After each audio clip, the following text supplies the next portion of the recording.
Okay, and we're live. So, thanks everybody for returning to our show. Today we have Jim Romig with us. Also on the line is Chief Fitness Officer of Awaken Alive, Mark Smith, and myself, Mike DeCroche. Um, Jim, if I got this list here that we kind of were going through the things that we know about you. So, Jim is founder of Internal Roots Movement, Medball Athletic Conditioning. He's a contributor to On an Academy. Um, and correct us if we're wrong, but you tried out for the Ultimate Fighter at one point as well. You're a Brazilian Jiu-Jitsu practitioner, and you're the closest thing I've ever seen to a real-life samurai. Is that describe you accurately? Yeah. There's crazy as it is. Actually, I'd gotten my start in professional wrestling before I did any fighting or any kind of submission grappling and stuff like that. And that kind of got me into fitness, into fighting and stuff. No Like kidding. WWE wrestling, professional wrestling, or we're talking like We used to what? drive all the way to North Carolina and Tennessee from California a few times a year and go wrestle over there and stuff like that. And it was fun. And then I was like My 200. home state has a bunch of these little wrestling matches. Oh yeah, that's why I went over there, man. There are so many of them. Like is this kind of like that? I can't think of the actor's name. Um, where they're like in high school gyms, like real low level wrestling. Oh yeah, dude. What the hell is that dude's name? Uh, He was in Sin City. yeah, The Wrestler. That movie, The Wrestler. Yeah, yeah. Dude, that Mickey sums it Rourke. up. What I'm was sorry. it? What was that? Mickey Rourke. Yeah, There Mickey you- Rourke. That's You're the one. welcome. And dude, that sums it up perfectly. Because we went on the road with Manny Fernandez. He was like the Raging Bull. He was like the NWA champion at one point, and like back in the day, he was a star, you know. But then as life goes along and time goes along, they just kind of keep grasping on to what was and stuff like that, and they take a bunch of like new up and comer guys on the road, and they try to, promote them and do stuff with them, and that's it's pretty straight on with that movie. It's kind of sad. And that's one of the reasons. That's kind of that's I found a lot more interest in like the actual like fighting side of it because they showed us how to do submission holds and stuff like that. And I had a wrestling background and stuff too from before in high school. And I was a kid. I did freestyle, and I started getting into like the actual submission stuff and the real things, and that kind of led me into doing what I do now. So I just wanted to fight after that. So it was pretty cool. It was really fun while it was though. That's crazy. That my last Highland Games, actually wearing the shirt right now from the last one. I was at one of the guys. He's in the Masters. The guy's like 58 years old, still doing Highland Games, and he started his career as a professional wrestler. But it's funny because he carries that showmanship from the wrestling days to Highland Games, and he's out there just like jawing at everybody. Really fun, highly entertaining, and I love his personality. He's at all the games I go to. That's awesome.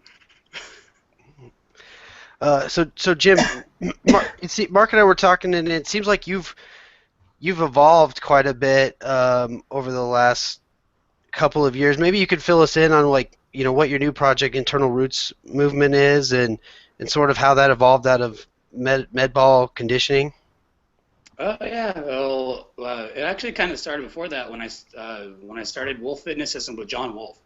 We'd started that, crap, 8, 9 years ago, something like that, and then we started bringing on other coaches and trainers to be there and to teach classes and whatnot, and then we used it as a grounds to kind of develop our own systems.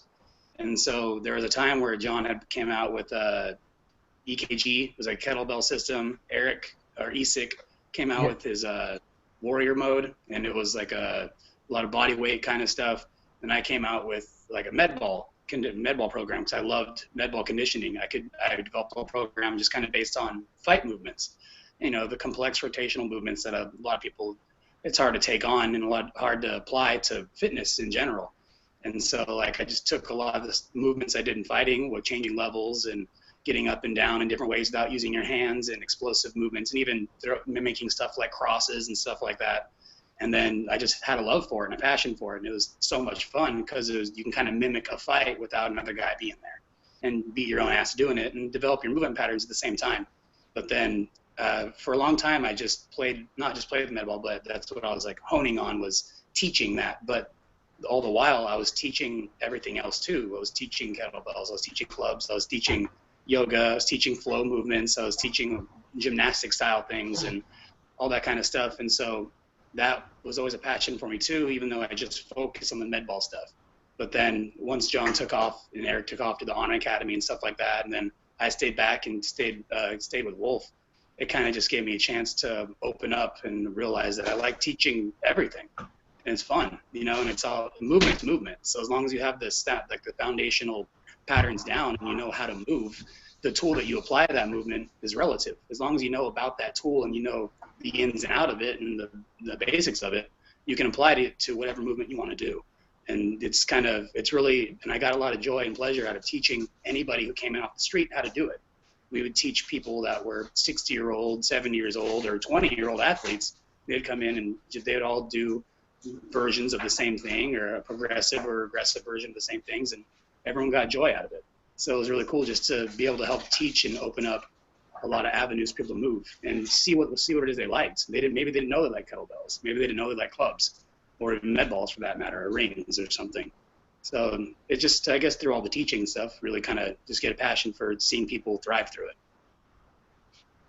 Jim, can I ask you so I'm fairly familiar with Wolf Fitness Systems, you and John, and I've been following you guys for a long time. I think I first got introduced by buying one of John's DVDs and then the EKG program, and then that led me to following some of your med ball stuff.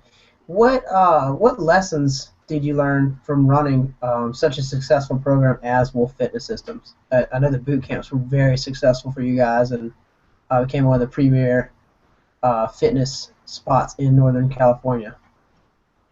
Oh man, so many. Give us a few. One is that everybody wants to move around. Everybody wants to go do it, but they're scared to. And so to create an environment that's welcoming to people and to be able to show them like, hey, you can do this, and to break it down for them and just piece by piece so they can do it. We would have to do it for a room sometimes of 20, 25 people, and sometimes 8 of them had never been there before. So you have to find ways to safely and effectively show people how to use a tool, how to move, and just mindsets behind it. And it's kind of you almost had to play the fool sometimes and just kind of be, hey man, I'm just a dork. I love this kind of stuff, and anybody can do this kind of stuff. So just, I don't know. I think that's kind of one of the biggest ones that everyone wants to, but everyone's kind of scared to. That's awesome. Thanks. That's excellent. Can we go more into your most recent project, Inner Roots Movement? And is that a direct evolution of med ball athletics conditioning, or is it Jim Romig evolving as a coach? Both. Pretty much both, because I didn't want to limit myself to just teaching med ball stuff. As much as I love, as passionate I am for it, I love movement in general. I love jumping on things. I love swinging stuff around. I love picking things up. And I love helping other people do that as well. And so just to be able to go through it all and to take that decade of experience that I have so far of teaching with so many different tools and so many different types of people, I want to just make a system that is, I don't know, show people how to be safe and effective with their movement, and even in just day-to-day life, how they stand, how they walk, how things that we take for granted, because it's not necessarily just that hour you spend in the gym in the day that's going to help you. It's going to be that 23 hours outside of it, and being mindful of those movements that you have, being mindful of how you sit, how you stand, how you whatever, when you're doing the dishes or something like that. That all adds up. That's definitely something I noticed with you and your posts. I mean, you post throughout the day, and you're always moving, always doing something. I think that's really cool, and in a way kind of sets you apart as a coach. You know, a lot of time for me, when I'm just in the studio is the time that I get to explore those movements, and that's more the evening hours. Obviously, I'm playing around at home with the kids, and we go on hikes, and I'm jumping and climbing in trees and stuff like that. But I've noticed with your material is it's really like you said, it's taking that practice to the other 23 hours of the day and embodying that movement capacity is just perpetual. Can you talk more about how you have made that a lifestyle for Jim and how other people can make that a lifestyle? I know it's hard because people see us as coaches. It's our job to move better. We have the space and the time. We're not sitting in an office chair. But how do you encourage other people to make it more habitual in everyday practices? Just taking the time to actually feel your body out. So what I like to call daily reprogramming. A lot of people will call it mobility or whatever. But you just taking some time to move around joint by joint and stand there for a minute, feel how you're connected to the ground and how that affects the rest of your body. Because truly speaking, we move from, from your nervous system. So your movement's coming from your spine, essentially. But movement's relative to the object that you're on, and movement's relative to objects. So it's kind of chicken or egg kind of thing, but really speaking, how you're engaging the floor is going to affect everything else above that. And so taking time to feel that out and feel differences, because we all go on autopilot. We're programmed and we're evolved, or whatever you want to say, to get through the day and to get our things done as efficiently as possible with as little work as possible. But to be daring enough to take the time to not just be efficient, but be effective. Feel how it is that your body is doing things naturally and how you can improve on that. Again, how you stand, how you walk, how you squat, how you whatever. Your body's going to do it in the easiest way possible, but it's not going to do it in the best way for you. It's not going to do it in the healthiest way possible. So just taking some time to be daring enough to admit that we don't do things perfectly, we don't do things right, and that everything we do, we can improve on. And I think that goes a long way, just that mindset alone.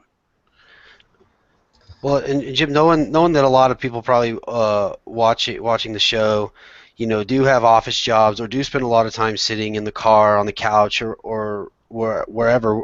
Like, where would you start, or what would be the most important things that somebody like myself? I spend a lot of time sitting down at the desk all day. Where would you start with me, or where would you instruct me to start in that to get going? In order to kind of improve your mind-body connection and your body awareness? Or just like what are the typical issues that you would see from the average person who would walk into your gym, and where would you start with them? Like, what are the common problems you see with everybody, with most people, and how do you try to address them with what you do? Well, a lot of it would be, I'd say, doing a daily reprogramming or daily mobility kind of thing, and to feel where your individual problems are. And a lot of it, if you look at how people are standing and engaging the floor, we're resting on our big toes. You rest on your big toe, your structure falls forward, you're just going to rest in position. So to be able to not just rest in position, but to actively be in position and develop that awareness. So sometimes we all have our own little issues, but generally speaking, we're all anteriorly rotated. We all have external rotation of our hips and things like that. So starting just to develop the awareness of how we can engage that and fix that in our day-to-day lives. It's interesting to say that, because I catch myself all the time standing with most of my weight on one hip, and then every few months it seems like I'm in the chiropractor having straighten me out because my right leg over time becomes like a whole inch shorter than my left, and then slowly I've had to become aware of this problem. But I understand what you're saying with it is important to pay attention to those things, because subconsciously I'm sure a lot of people sit with one leg crossed over the other, don't realize that's the only way they do it all the time, and then they end up with those imbalances. Exactly. We're creatures symmetrical by nature, so that really plays a huge toll over time. And one thing I've always noticed about Jim's stuff is that he literally always starts with the feet.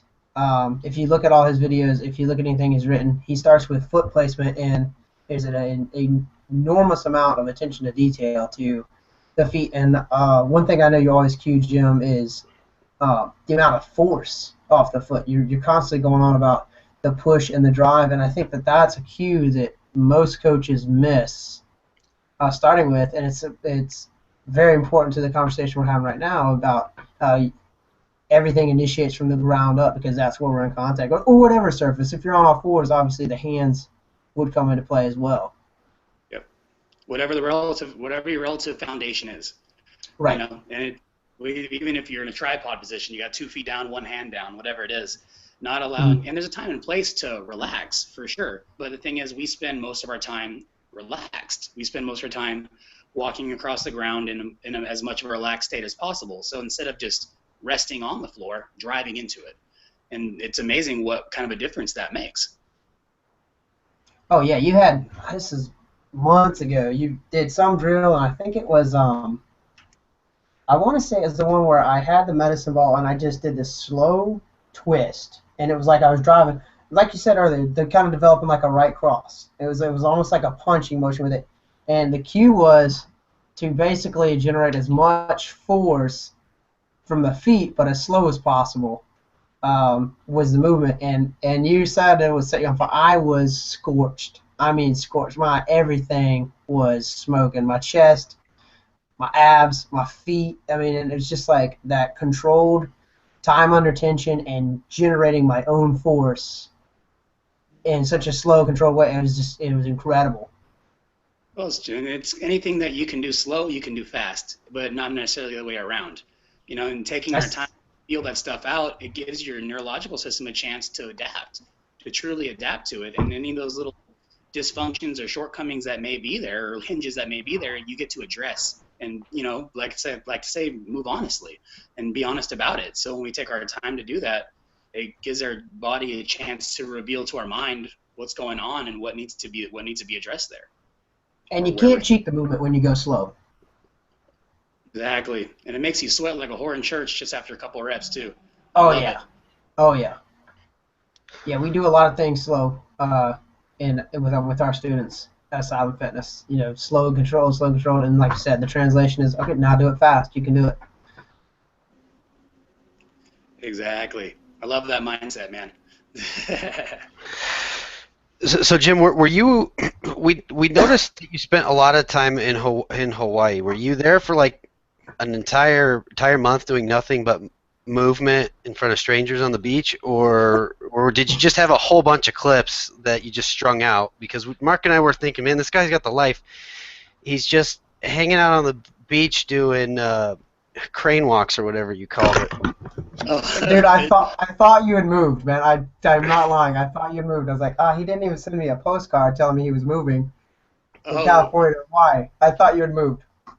We were thinking about it, man. After we were there for 2.5 weeks, and so every day I was there, I was trying to at least post up a little bit and stuff like that. And it's, dude, like when you're there, we're in Kauai, so it's a lot more laid back, a lot more chill. And it just makes you want to play and makes you want to move. And I don't know, something about that place. I loved it. And there's just every chance we got, like a lot of times we didn't drive. We would just walk a couple of miles away to the store or whatever, just because we just wanted to walk in our flip-flops and be in the sun, And then there's just, when you're on the beach, it's just such a prime place to be able to move around and roll around and do stuff, especially you're standing on something that's shifting beneath you. It makes movement completely different. And we don't really spend a whole lot of time on the beach, even though we're only an hour away from it where we're at right now. But it's a really great opportunity just to be in a nice warm ocean with the sand underneath you and in your toes. Like, it just, I don't know, brings out the best in you, brings out the kid in you. And I just couldn't help but want to do stuff. It was great. The sand is a great surface. I mean, obviously I'm 4 minutes to the beach, 6 with parking from where I live. And I used to teach a 6-week series at the beach. And what's cool about the sand is some things are much more difficult in sand, and some things are a lot easier. A lot of the low gate stuff for people that have ankle mobility issues, well, because the angle is a little bit elevated and you kind of get a little heel lift, or you can create a heel lift with your heels still planted in the sand.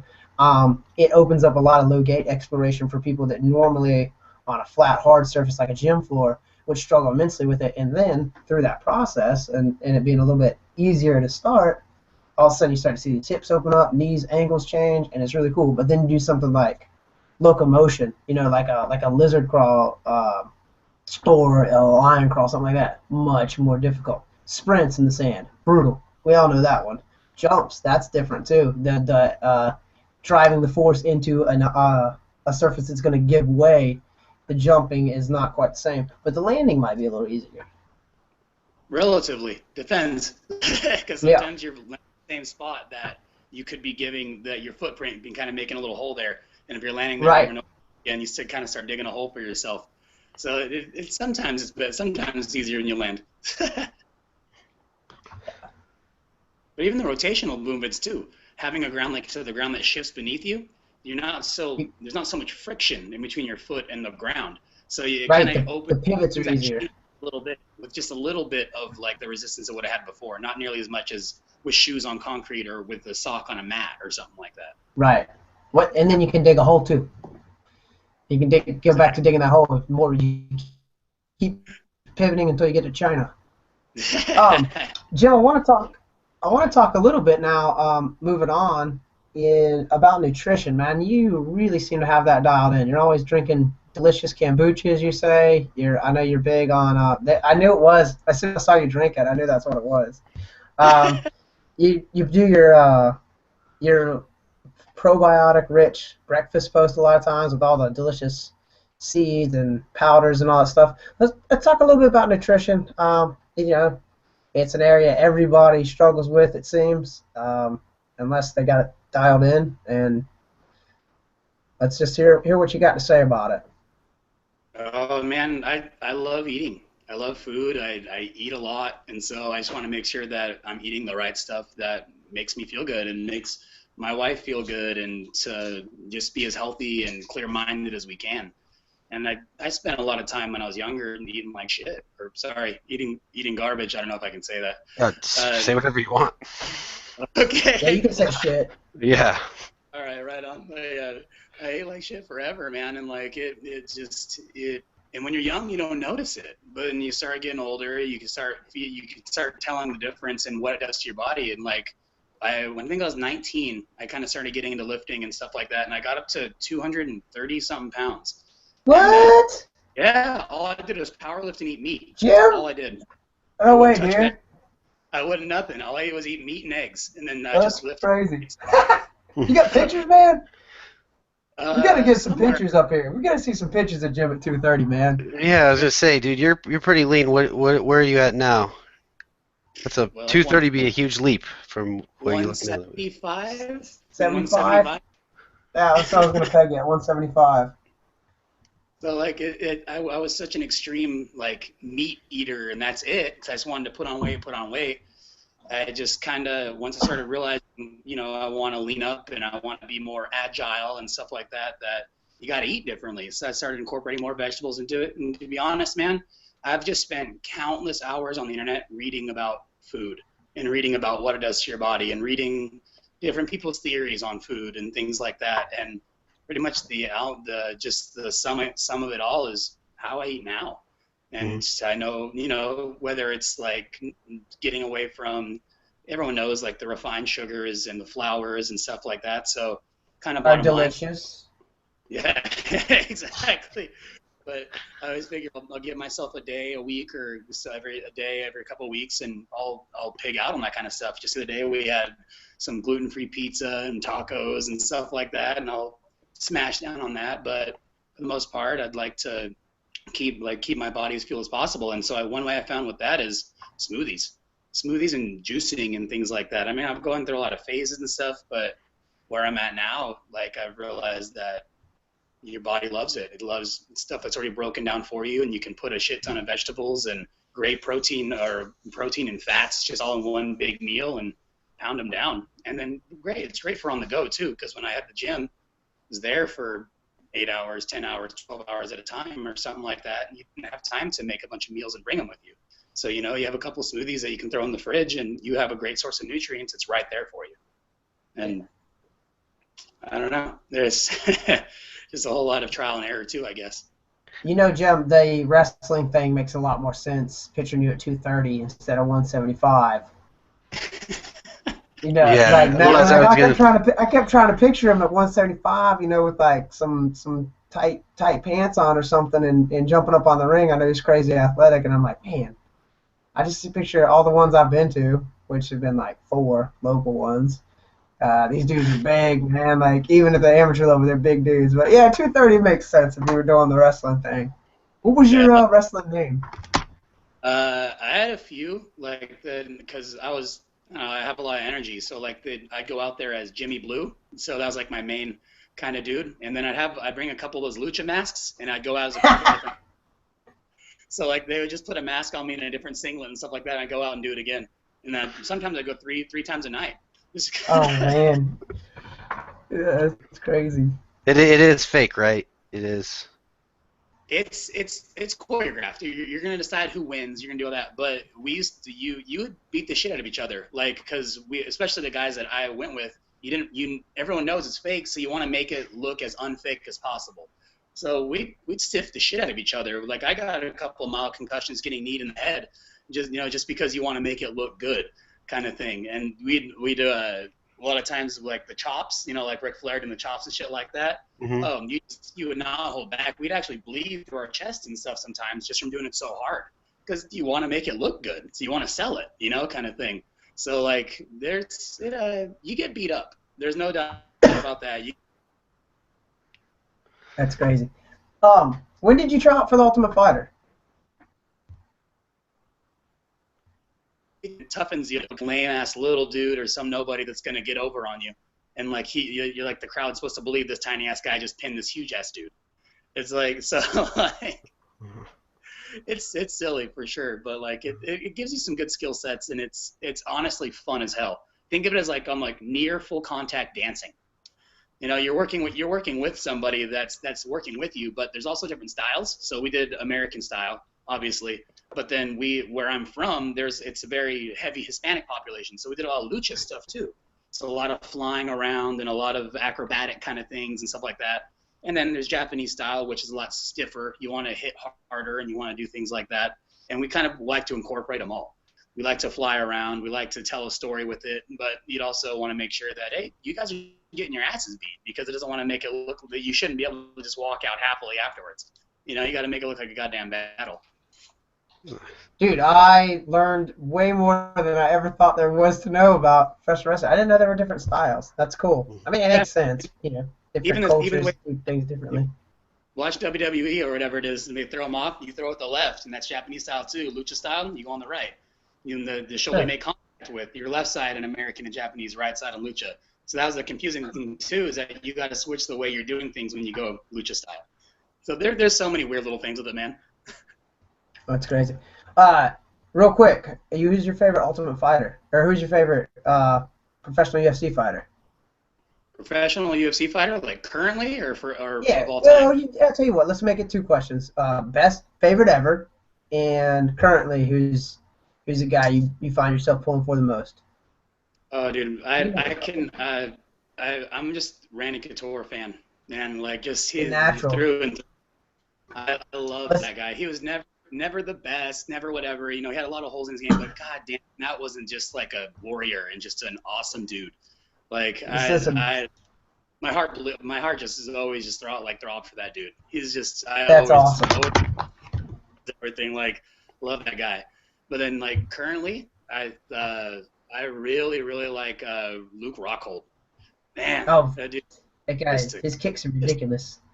Yes, just such a beast, and just always so evolving. And he's kind of a local-ish dude. He's from like Santa Cruz, so he's kind of he's a little more down the road from us. But like, you always have a spot in your heart for the hometown hero kind of thing.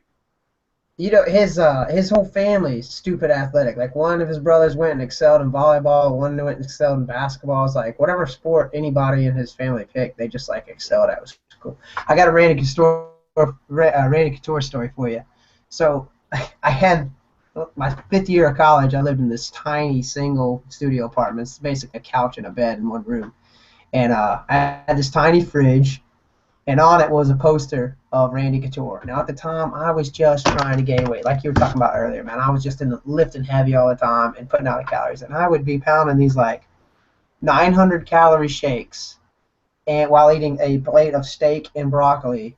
And all I did was sit in the kitchen by myself and just stare at this picture of Randy Couture that said Captain America on it. He was the Natural and Captain America. I had both nicknames. And I would just stare at this poster while, like, literally choking on food, trying to get big. And I was just like, Randy, just get me through this. Like, I would talk to the poster for motivation. It was like, got me through stuff in my face trying to gain weight. But that's my always association with the natural. But yeah, what a great forefather for the UFC. Dude, right? I Oh don't know. man, I always pulled for him. Anybody that pulled against him, what's wrong with them? Exactly. And he's always such a gentleman. If he lost, he just laughed about it. He put the belt around their waist and stuff like that. Like, it was just set so many examples. And that's the only time, like, dude, I swear to God, the first time he retired, I remember watching it, I cried.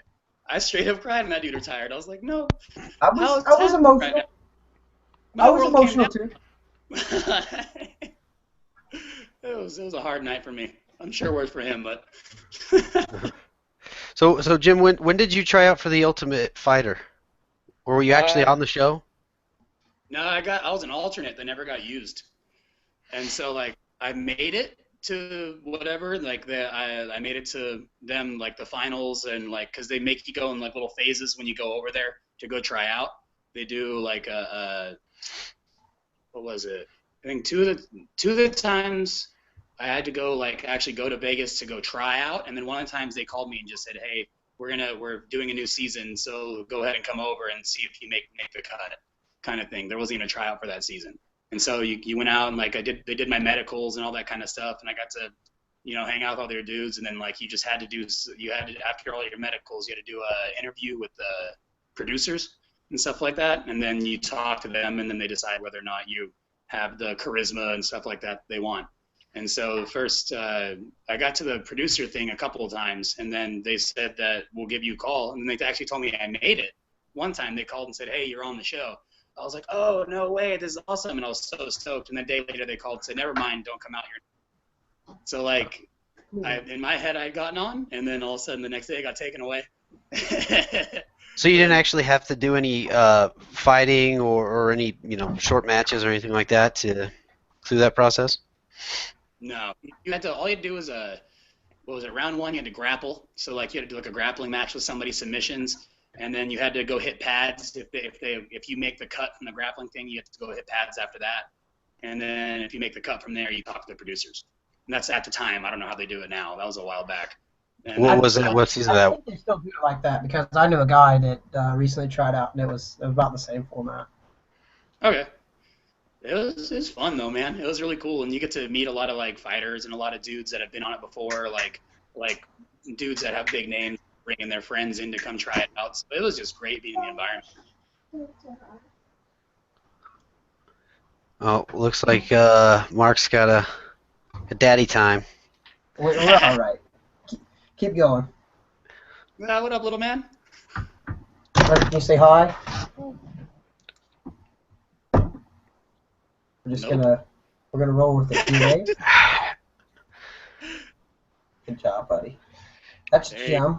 Hey, Jim, can I ask you a personal question? Jim, can I ask you a personal question? Yeah, for sure. So, one of the most inspiring posts I think I saw of yours on Facebook was one where you took a picture in the mirror. You're basically bragging about how lean you are because with your shirt off in the mirror. But one of the I think the post was about is that you had been 9 months sober, and if it's okay to ask, like I was curious, what made you want to make that change in your life, and have you noticed anything significant since you quit drinking? Huge, man. Huge. It's been a little over a year now, and it's been I spent my adult life drinking way too much. Like it. I mean, I was able to do what I needed to do and perform and work and do all that. When the weekends came, or because of my metabolism, I was able to process and stuff, so I could drink a few nights during the week, the work week and stuff, and it just was destructive. It wasn't the best me, and it was like I'd say things, do things like that you don't want to do, or I'd be lazy and I wouldn't train as much as I should, and even like when I was fighting and stuff, I would still do that kind of stuff, and it just in my heart I knew it didn't feel right. It's like I know I should be better than this. I know I should have more of a handle on this. And that's kind of a part of why I did what I did in Hawaii, is that we didn't, every time we took trips before, we just get hammered and smashed and remember part of your trip. And you know, we went to Mexico or Jamaica. That's how I ended up knocking out a bunch of my teeth, was being blackout drunk and slipping at the pool. And then like that cost me a title fight in MMA. It's because I had a title fight a month later, and then I knocked out all my damn teeth because I was too drunk at the pool, and I did it. So there's too many times in my life that I did just made horrible decisions and wasn't who I could have been because of that. So when we were in Hawaii, I wanted to be as healthy as we could and come back healthier than when we left and be able to remember everything, essentially. And so I really noticed a difference in my overall demeanor and mindset and how I look at life because of not drinking. And it's not that drinking is bad. I just didn't have as good as I should. You know, anybody can drink at least a couple times a week or have a drink or whatever. As long as they can control it, it's cool. But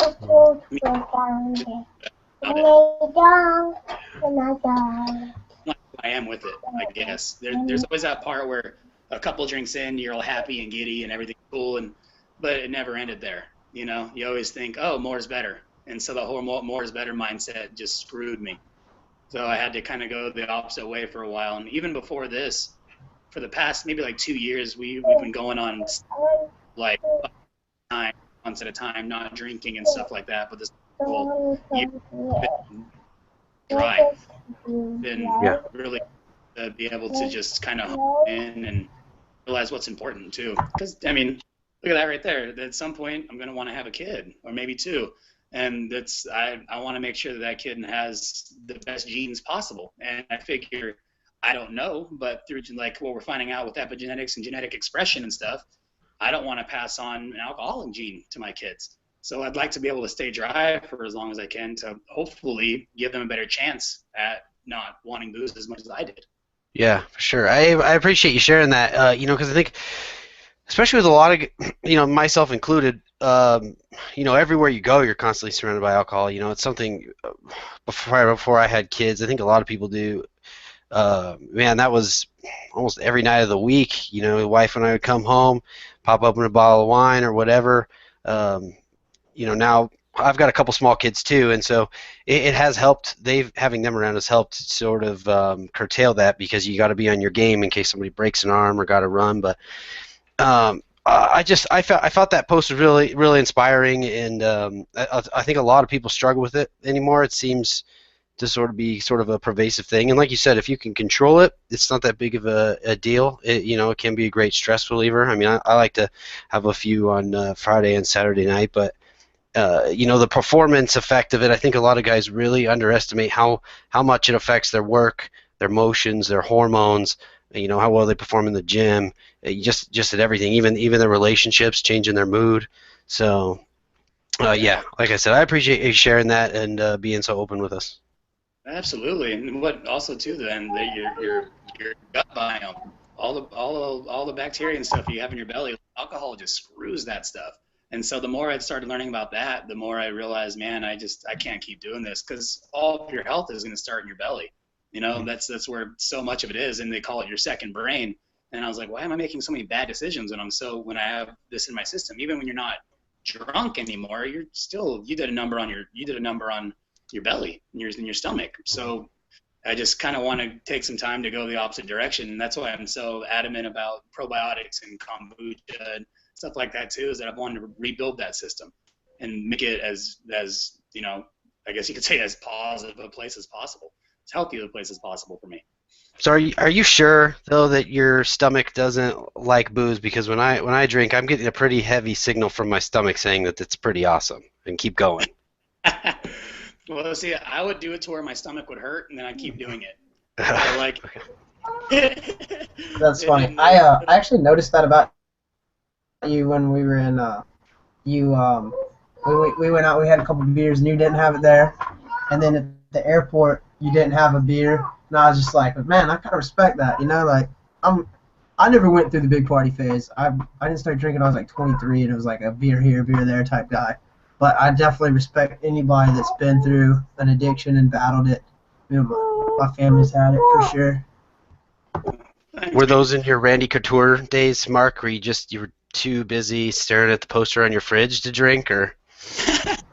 Dude, I was too busy trying to get swole, and being from the deep south, there's definitely a moral compass about it growing up. Like, you just didn't drink underage, growing up in the south. Well, some people did, but you didn't talk about it if you did, and that's just like, for me, it was like, oh man, that's that you didn't do it. You don't do it till you're 21. You just like you didn't do it, and the peer group that I grew up in, they kind of went that same direction, and I mean, like, I remember having like one beer on my 21st birthday, and like didn't tear it off, or didn't go crazy or anything like that. I had one beer, and then I went back to, I did a volunteer project for some international students, like, which was actually kind of cool because I got happy birthday sung to me in like 8 languages, and it was kind of a cool experience. But that's what I was doing with my time. But yeah, I mean, I've always had the utmost respect for somebody that can overcome a vice, an addiction. I think you say it the best when it's like, you were poisoning your body and you recognize that, and then now you're talking about it's not just, hey, I haven't had a drink for a while. Like, I am actually having to rebuild my entire stomach because the alcohol does sterilize all those good bacteria in there, and like, that's crazy to even see the bigger picture nutritionally of that. Oh, for sure, man. You think about, I don't know, the numbers change from who you ask, but like 80 to 90% of your serotonin production comes from your stomach. So if your stomach's out of whack, you're not getting that serotonin that's going to make you feel good and positive. And so Right. that's just been a big driving factor for me too, is just thinking about how that affects my head. Like, I don't know. And also not remembering lots of stuff and waking up without teeth and shit like that. It's a big That's usually it's usually a wake up call for a lot of people. Yeah, it still took me a while after that though. Shit, man. Some people are slow learners. I got a thick skull.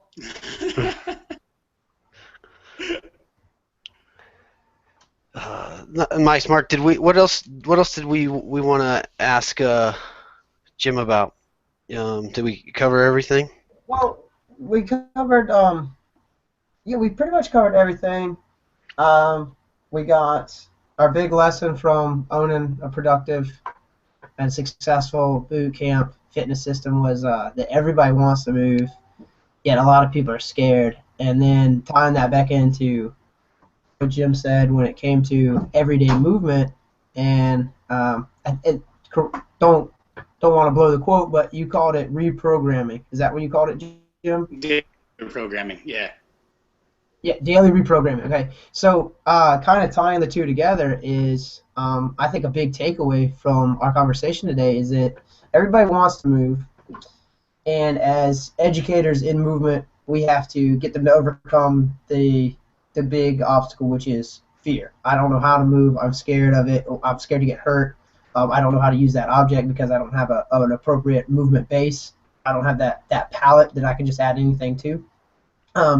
And then from that, the next step would be, how do we incorporate and assimilate into a daily practice of this sort of daily reprogramming? Is like when I do anything, whether it's sit at my desk or get up and walk to the water cooler or go to my car or I'm out in a park with my kids, how do I make it very intentional and mindful, and I'm checking in with everything from the ground up and realizing that my feet connect to the ground, or like you said, whatever surface I'm on, and then everything is coming from the spine because movement is from the nervous system. I think that'd be a good summation of what we covered tonight. Yeah, and then you were a professional wrestler, and that was cool as shit. That was fun. But getting back to what you're saying right now real quick though, think about the ground up thing, keeping that in mind with the daily reprogramming, starting from the floor. So even kind of grabbing the floor with your toes, starting to get your big toe to move independently from your other 4 toes, and starting to realize what the difference is between your toes holding you up and your feet holding you up. Because just to get that also into someone's mind, it's like there's a difference between your feet working and your toes working, because they're going to try to pass off as much of the load as they can. So to get to even just ground yourself, as goofy as that sounds, to get yourself grounded into the floor and then building it up from there, because it's amazing how much that affects all the chains up with, or all the chains that come up.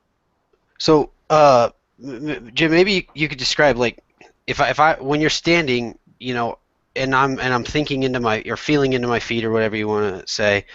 How should my weight be balanced? Where should I feel it on my feet? Um, that kind of stuff.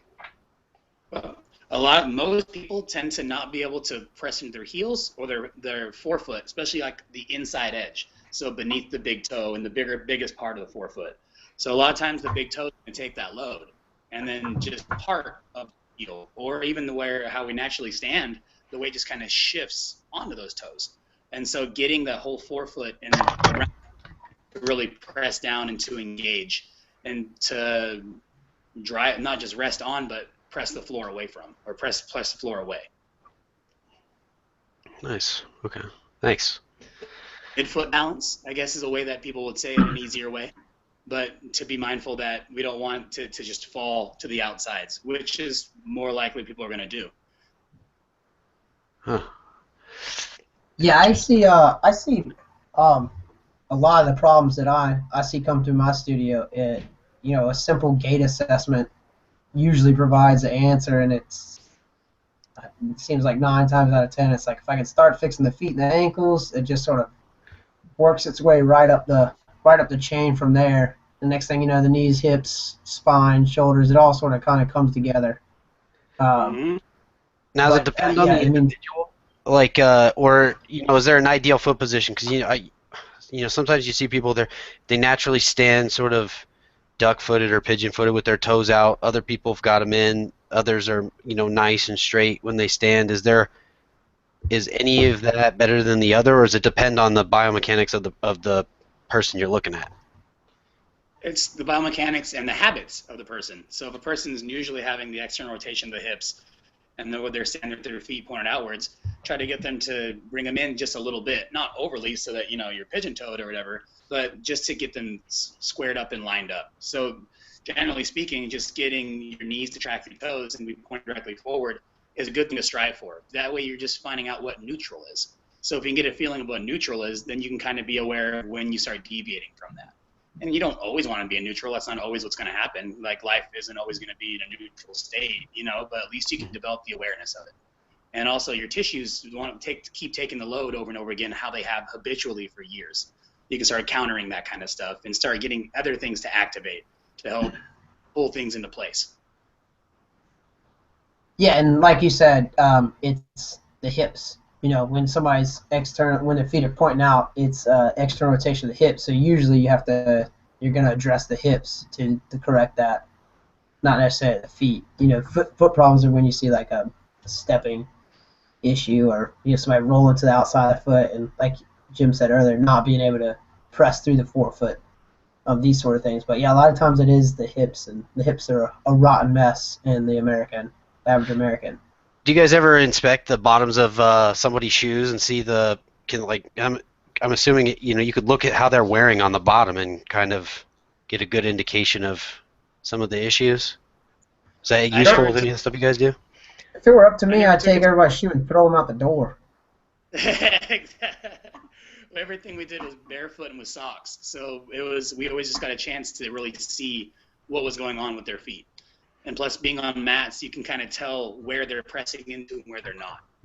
That was kind of benefit too, was seeing how they stood on the mat, how they pressed into the mat, and where a lot of the weight went. Yeah, I have a barefoot rule at my studio also, so I get to see people's foot in action. And it's intimidating for some people. There's a big sign on the door, please respect the barefoot policy, or socks are welcome. And some people are like, I can't get out of my shoe. It's so like comforting to them. But the sign goes on to say, your nervous system will thank me, as we get the foot to do foot things again. And by no means I practically live barefoot. I can be barefoot where I live. Relatively comfortable. 270 days, absolutely comfortable. And by no means are my feet even perfect. It's just like there's always something to work on. I think part of it is how much variability are you getting in your environment? For me, even though I walk barefoot outside all the time, I get some grass. I get a little bit of sandy soil. On the trails that I might get some roots, but for the most part, it's just sort of like a semi-uneven sandy loam ranging from deep sand to like a firm packed dirt. But there's not like a lot of rocks. There's not a lot of elevation change where I live. It's very flat. So without climbing trees, which I do a lot of, my foot won't get very much nutrition because it's kind of the same environment. I don't have like a very crazy environments. Because sometimes I take artificial objects, like boards and stuff, to help stimulate the foot, and we do stuff like that in the studio to try to create that the dynamic of how do you feed the foot continually. Exactly, and plus too, you think if you're just getting people out of their shoes more than they haven't already, or more than they currently do, that's giving them a benefit. It's giving them something. Oh, yeah. It's giving them something to feel. I have people that wear their shoes all the time in their house, and sometimes I'll start. It's like, just walk around your house in socks or barefoot, and that can be a huge difference. And I've seen the biggest difference I see with just that small of a change is in the neuropathy starts to go away, and then also I start to see the arch strengthen back up again. There you go. Shoes are like coffins for your feet. I love that. I call them foot yeah, coffins. and then you go to the foot doctor, and it's, I think Mark, you and I talked about this in the last episode too. That they just give you orthotics or something like that, which seems to further deactivate the problem instead of doing what you guys do, just get rid of the shoes. I like to go on walks with my kids at night, and sometimes I'll just go barefoot, and the neighbors are like, they freak out, like, where are your shoes and why are you doing that? And then when I tell them, it's good to take your shoes off, they get this look on your face like you're from Mars. So surprise you guys can get everybody to shed those shoes as much as you do. Yeah, not everybody, but most people. Well, some people have hobbit feet. They don't want you to see it, Mark. There's some people should leave the shoes on. Or at least have a nice thin sock to put over it. Well, we're getting pretty close to an hour.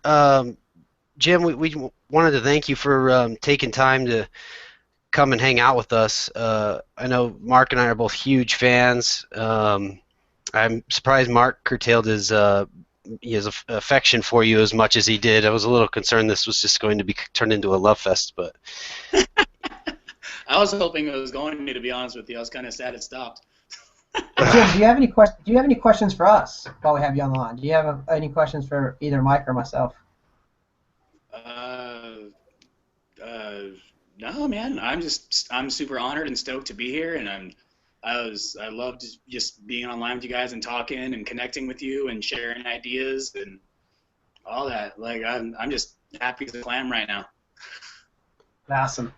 Awesome. Thanks. Hey, Jim, how can people get a hold of you if they want to check out your stuff and follow your internal roots movement stuff?